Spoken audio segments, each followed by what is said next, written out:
Hello Leo, Sun, Moon Rising, and Venus Signs. Kamusta kayo? Sana po ay nasa mabuti kayong kalagayan. Welcome back po sa Star Tarot. At kung bago kayo rito, welcome din po kayo. Please subscribe, like, share my videos, and leave me a comment kung nakaresonate po kayo. Thank you. So, first message ni Leo, we have Warrior. Be fearless and stand strong. Okay? Maging matapang ka. Maging matatag ka. Okay? Uh, um, kasi itong kailangan natin gawin, no, para maharap natin ang mga problema sa buhay. Kailangan natin na maging matibay tayo, maging matatag, 'di ba? Kasi may mga problema na hindi naman nawawala sa buhay natin yun. At some point sa buhay natin kasi may experience natin ang problema. May experience natin yung mga difficulties. Kaya kailangan matibay ka. Kailangan matatag ka para maharap mo ito squarely. Kasi hindi naman pwedeng tatakbuhan natin ang problema. Hindi naman natin pwedeng iwasan kasi hindi rin naman yan aalis.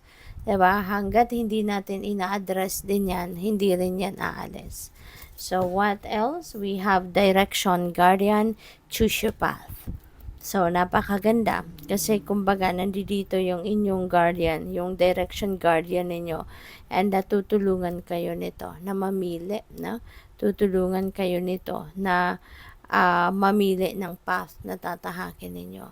You are going to be helped out, no, kung saan direksyon kayo papunta, what is the best, no, direction that you need to take.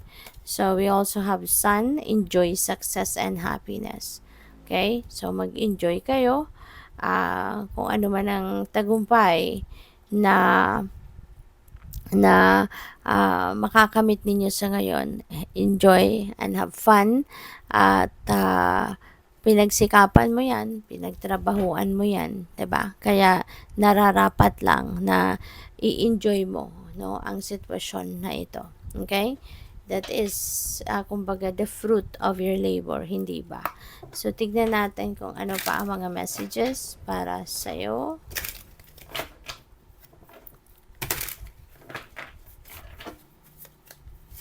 So we have angel number 333. Yan, support. Ayan, so, maaari na you will receive that support sa ngayon, you know, from the people around you. And hindi lang yan from the divine, you know. So, siguro you've been praying as well. No? Baka ikaw ay nagdadasal din talaga. And seeking for advice, seeking for guidance, diba? Seeking for siguro din nagdadasal kayo na you're seeking for physical help. Kaya po pwede rin, ano, na merong mga taong ipapadala sa'yo along your path ang universe para makasupport at makatulong sa'yo. Okay?